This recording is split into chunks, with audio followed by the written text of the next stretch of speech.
बिस्मिल्लाहिर्रहमानिर्रहीम। अस्सलाम वालेकुम पाकिस्तानियों, कल खान साहब ने अपनी तकरीर में एक बहुत खूबसूरत जुमला कहा कि मैं अपने लिए सियासत नहीं करता, मैं अपनी आवाम के लिए, पाकिस्तानियों के की आज़ादी के लिए, पाकिस्तानियों की बेहतरी के लिए और मुल्क की बका के लिए मैं जद्दोजहद करता हूं, मैं सियासत नहीं करता। ये बिल्कुल उसी सिनेरियो का जुमला था कि इसकी मिसाल एक तारीख में मौला अली इस्लाम के कौले मुबारक से मिलती है। मौला अली इस्लाम ने एक मर्तबा अपने दुश्मन को शरबत पिलाने का कहा, जिसने मौला अली इस्लाम के चांद जैसे चेहरे पे अपनी बुजदली को मानते हुए थूक दिया था।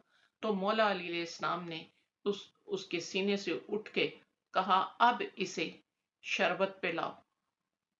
तो वो शख्स हैरान हो गया कि मैंने तो इनके साथ ज्यादती की और ये मुझे शरबत पिलाने का कह रहे हैं। तो मौला अली ने इस मौके पर कहा था कि मेरी तलवार अपनी दुश्मनी के लिए नहीं उठती, मेरी तलवार सिर्फ अल्लाह और रसूल के दुश्मन के खिलाफ उठती है। तो ये बिल्कुल इमरान खान का ये जुमला कि मैं सियासत अपने लिए नहीं, अपने पाकिस्तानियों की तरक्की के लिए और मुल्क की बका के लिए करता हूँ, जिसकी सुन के बहुत ज्यादा खुशी हुई। और खान साहब ने अपने 3.5 साल दौरे हुकूमत में भी इसका सबूत दिया। और खान साहब ने इक्तदार को छोड़ा तो अवाम के लिए, क्योंकि खान साहब इक्तदार से पहले जिन लोगों को उनकी करप्शन पे चोर समझते थे, जिस सिस्टम को करप्ट समझते थे, खान साहब ने उसे अपनी हुकूमत में ठीक करने की कोशिश की।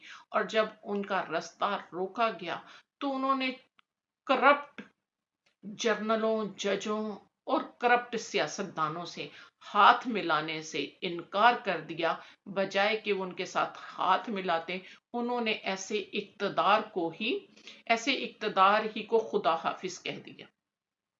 तो पाकिस्तानियों, पूरी पाकिस्तान की सियासी और बैरोक्रेट्स में, करप्ट सियासतदानों में, करप्ट मुहाफिजों, जर्नलों, जजों में आपको कोई एक ऐसा बंदा नजर नहीं आता जो कल किसी को चोर समझता था और आज भी वो समझता हो, सिवाय इमरान खान के।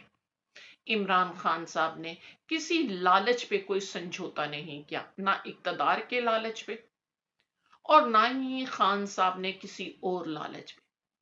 खान साहब ने इक्तदार को ठोकर मारी तो पाकिस्तानी कौम की बका के लिए, पाकिस्तान की बका के लिए, और इक्तदार लिया था तो पाकिस्तान में अदल और इंसाफ करने के लिए, पाकिस्तान में करप्शन को खत्म करने के लिए।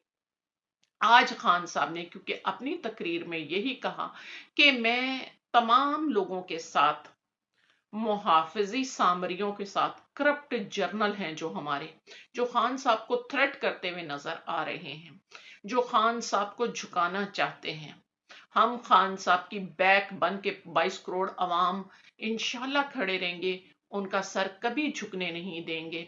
जो कौमें अपने हकीकी लीडरों के सर को कभी झुकने नहीं देती, वो कभी नाकाम नहीं होती, उनकी तरक्की को कभी कोई रोक नहीं सकता।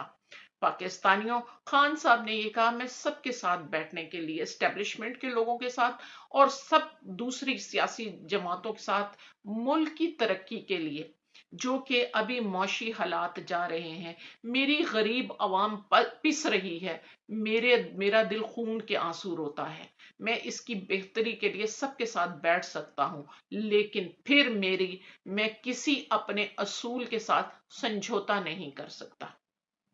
मैं मुल्क को मौशी बहरान से निकालने के लिए बात तो कर सकता हूं, ना इलेक्शन से पीछे हट सकता हूं, और ना ही किसी करप्ट चोर को उसकी करप्शन के और उसकी चोरी के ऊपर ना उसे माफ कर सकता हूं, और ना ही उसे कोई एनओआर दे सकता हूं, ना ही उसे कोई क्लियरेंस दे सकता हूं। मैं बात कर सकता हूं कि इस बहरान से, जो कि 9 अप्रैल को एक साजिश के जरिए खान साहब की हुकूमत को गिरा के मुल्क को मौशी तरक्की की तरफ बढ़ते हुए मुल्क को दिवालिये की तरफ लाया गया है, इसको दोबारा में खड़ा करने के लिए सिर्फ अपनी आवाम की मोहब्बत में, पाकिस्तानियों की मोहब्बत में आप लोगों से बात कर सकता हूं।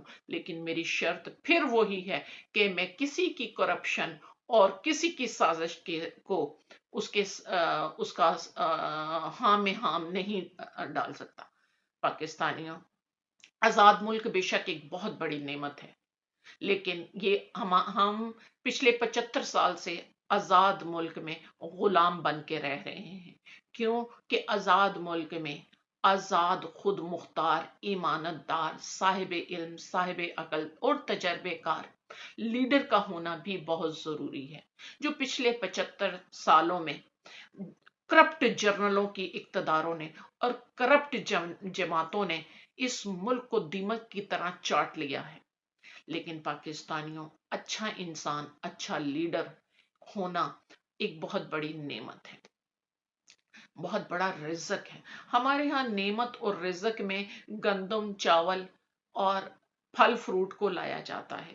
मकान और प्लाट को या रुपयों डॉलरों को रिज़्क समझा जाता है। माफ कीजिएगा, कुरान के आईने में ये रिज़्क नहीं, ये रिज़्क का छोटा सा एक हिस्सा है। जैसा कि पाकिस्तानियों, अगर रिज़्क सिर्फ रुपया पैसा है या गंदम और चावल या फ्रूट फल है, तो बहुत सारे इंसान जो ये फ्रूट फल रखते हैं पर बहुत सारी बीमारियों की वजह से ये फल फ्रूट खा नहीं सकते। क्यों कि इससे बड़ा रिज़्क, इससे बड़ी नेमत इंसान की सेहत है। इंसान का जिस्म बेऐब, जिस्मानी तौर पर बेऐब होना, किसी माजूरी का ना होना, हाथ पांवों का सलामत होना, ये उससे बड़ा रिज़्क है, ये उससे बड़ी नेमत है कि इंसान के हाथ पांव सलामत हों और अल्लाह से नाउमीदी का कुफ्र ना करे। तो असल प्रॉपर्टी इंसान का ये जिस्म है, जिसे वो इस्तेमाल करके जद्दोजहद करके अपने लिए रिस्क को हासिल कर सकता है। बहुत सारे जो बीमार लोग हैं, वो कोई शुगर की वजह से मीठी चीजें नहीं खा सकता, इवन के गंदम की शुगर, वो गंदम नहीं खा सकता कि उसमें भी शुगर होती है। कोई ब्लड प्रेशर की वजह से नहीं खा सकता, कोई कैंसर की वजह से ये नहीं खा सकता, वो नहीं खा सकता। हत्ता कि जो प्लाट और मकानों को अपना रिज़्क समझते हैं, तो बहुत सारे मरीज अपनी बीमारी की शिद्दत की वजह से उन घरों में रह नहीं सकते, आखिरकार उन्हें अस्पतालों में मुंतकिल होना पड़ता है। तो सेहत बड़ा रिज़्क, बड़ी नेमत है। इसी तरह पाकिस्तानियों, अल्लाह ताला ने रिज़्क और नेमत की और मिसालें भी कुरान शरीफ में दी हैं। अल्लाह ताला हमें कुरान को पढ़ने की, समझने की तौफीक दे कि इल्म और अकल, एक इल्म और अकल का रिज़्क, यकीन का रिज़्क, यकीन का रिज़्क आपको जद्दोजहद पे इंसान को मजबूर करता है, इंसान को जद्दोजहद जारी रखने पर मजबूर करता है कि कोई है जो एक ना एक दिन तुम्हारी इस कोशिश का नतीजा देगा। सबर का रिज़्क इंसान को अल्लाह का दोस्त बना देता है, अल्लाह की कुर्बत नसीब कर देता है। कुरान करीम खुद सबसे बड़ी नेमत अजीम है। कुरान हमें कुरान हदायत है मुत्तकीन के लिए। अल्लाह ताला ने कुरान के जरिए हदायत उतारी और खुद अपने मुंतखब करदा हादियों उतारे, जो कि इंसान को गुमराही की तरफ से हदायत की दावत देते हुए उन्हें मुत्तकियों के रास्ते पे बुलाते हैं। क्योंकि कुरान रास्ता है मुसलमानों के लिए, ये एक नेमत है। कुरान एक रास्ता है मुसलमानों के लिए, जो नेविगेट करता है हमें मुत्तकियों के रास्ते पे, ताकि हम मुत्तकी बन जाएं और हमें जजा की जमानत देता हुआ नजर आता है। कुरान नसीहत है जो हमें अजाब से महफूज करने के लिए वार्निंग देती है। तो इसलिए कुरान एक नेमत अजीम है, लेकिन हादी के बगैर آپ اس نعمت عظیم سے فائدہ نہیں اٹھا سکتے۔ اسی طرح آزاد ملک سے آپ اس وقت تک فائدہ نہیں اٹھا سکتے، آپ اس وقت تک آزاد ملک میں رہتے ہوئے آزاد نہیں ہو سکتے جب تک آپ کو ایک آزاد، خود مختار، صاحب علم، صاحب عقل، ایماندار، تجربے کار آپ کے پاس لیڈر نہ ہو، آپ کے پاس حکمران نہ ہو۔ اللہ کا احسان ہے 75 سالوں کے جلوتوں، کرپٹ سیاستدانوں اور کرپٹ جرنلوں کی دیمک زدہ قوم کو اللہ تعالیٰ نے آج عمران خان صاحب کی شکل میں ایک نعمت، ایک رزق عطا کیا ہے، جو اپنی قوم کا درد رکھتا ہے، جو ہر لالچ، ہر قیمت سے بالا تر ہو کے صرف اپنی قوم کی ترقی اور اپنے ملک کی ترقی و بقا کے لیے جدوجہد کرتے ہوئے نظر آتا ہے۔ پاکستانیوں، عمران خان صاحب پاکستانی قوم کے لیے ایک بہت بڑی نعمت ہے، بہت بڑا رزق ہے۔ اس نعمت کی قدر کرو، اس کی حفاظت کرو، اس کے دشمنوں سے، جو اسے اپنے راستے کا پتھر سمجھتے ہیں، جو اپنی کرپشن اور لوٹ مار میں اپنے سیاہ چہروں سے، نقاب ہٹنے کے خوف سے اسے اپنے راستے کی رکاوٹ عمران خان کو سمجھتے ہیں اور اس کی زندگی کو نقصان دینا چاہتے ہیں، یہ سوچ کے خان صاحب کی حفاظت کریں کہ اگر میں نہ رہا تو خان صاحب میرے بچوں کو کا بھی مستقبل بنا دیں گے اور قوم کا بھی، خان کو ضرور جینا چاہیے، یہ سوچ کے خان صاحب کی آپ حفاظت کریں، خان صاحب کے ساتھ پیچھے کھڑے ہوں۔ جس طرح قائد اعظم محمد علی جناح نے ہمیں ایک آزاد ملک دیا، آج ثانی قائد اعظم عمران خان صاحب اپنی قوم کو ذہنی غلامی سے، معاشی غلامی سے، سیاسی غلامی سے آزاد کرنے کے مشن میں خان صاحب کا ساتھ دے کر اس مشن کو کامیاب بنا۔ پاکستانیوں، آپ دیکھ رہے ہیں کہ بہانے بہانے پر خان صاحب پہ قاتلانہ حملے کیے جا رہے ہیں۔ میں صرف ان 22 گریڈ کے آفیسروں کو پوچھوں گی کہ آپ لوگوں کی اوقات ہی کیا ہے، آپ لوگوں کی حیثیت ہی کیا ہے؟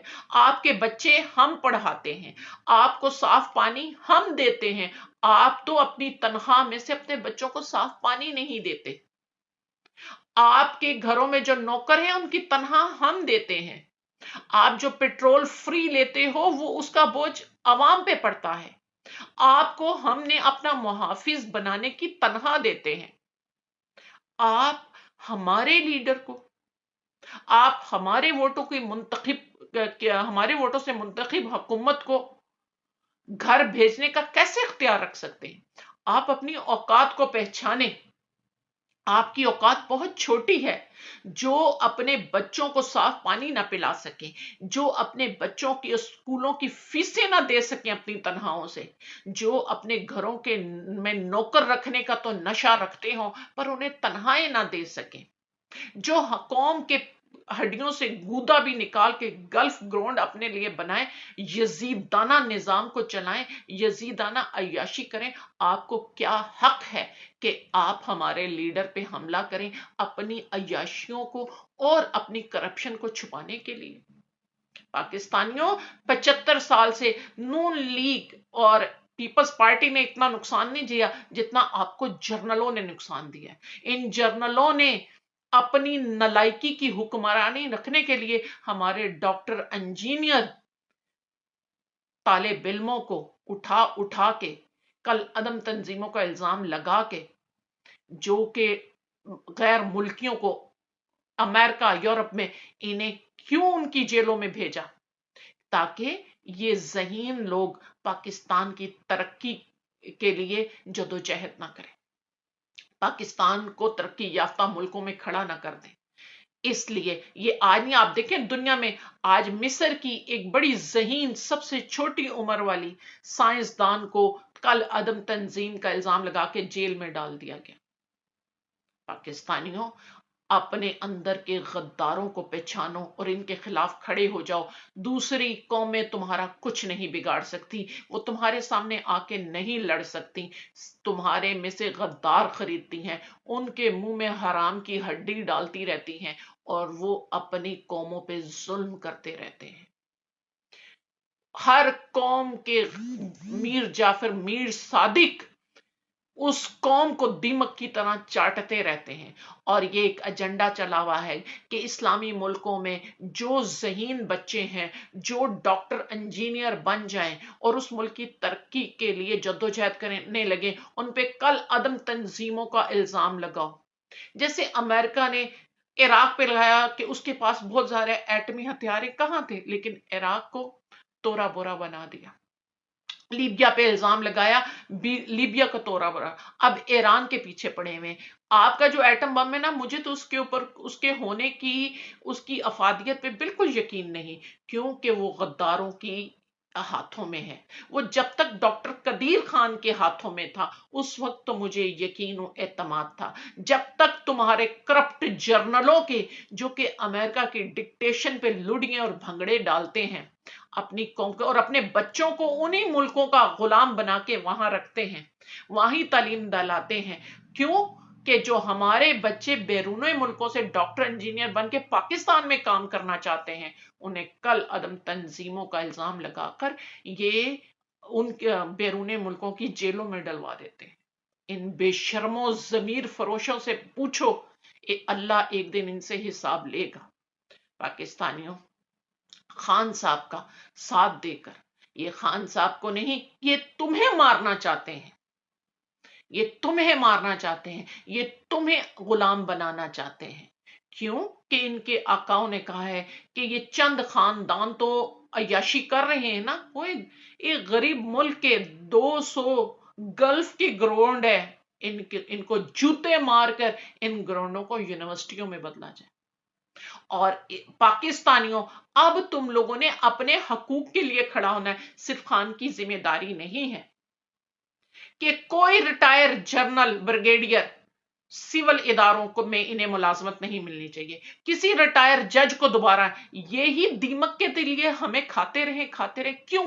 میرے ماسٹر کیے ہوئے بچے، انہیں ملنا چاہیے، میرٹ کو قائم ہونا چاہیے. یونیورسٹی سے اس سال کتنے لوگ نکلے ہیں، اس پہ میرٹ پہ کتنے لوگ ہیں، انہیں لا کر ان اداروں میں بٹھانا چاہیے. آئی بی کو اور ایف آئی اے کو غدار جرنلوں سے انہیں آزاد کروایا جائے. ان اداروں میں سولین کو لایا جائے، میرٹ پہ لایا جائے. تو پاکستانیوں، جسے قائد اعظم کا ساتھ دے کر اس وقت کے مسلمانوں نے، پاکستانیوں نے ایک آزاد ریاست بنائی تھی، جسے چند غداروں نے قائد اعظم کا قتل کر کے اسے پھر غلامی کی طرف لے گئے تھے. یہ جو انڈیا کے ساتھ فکس میچ ہے، ان بے شرموں نے، جن کی پینٹیں ایک بیرونی آقاؤں پہ ڈھیلی ہو جاتی ہیں، ان کی پینٹیں گر جاتی ہیں، یہ بے شرم قوم کا بھی سر جو ہے جھکاتے ہیں. پاکستانیوں، ان بے شرموں سے اس آزاد ملک کو، اس آزاد ملک کی قوم کو جو انہیں غلام بنا، انہیں ذہنی غلامی سے آزاد دلانے کے لیے خان صاحب کا ہمیں ساتھ دینا ہے اور اس مشن کو کامیاب کرنا ہے. عمران خان زندہ باد. پاکستان پائے.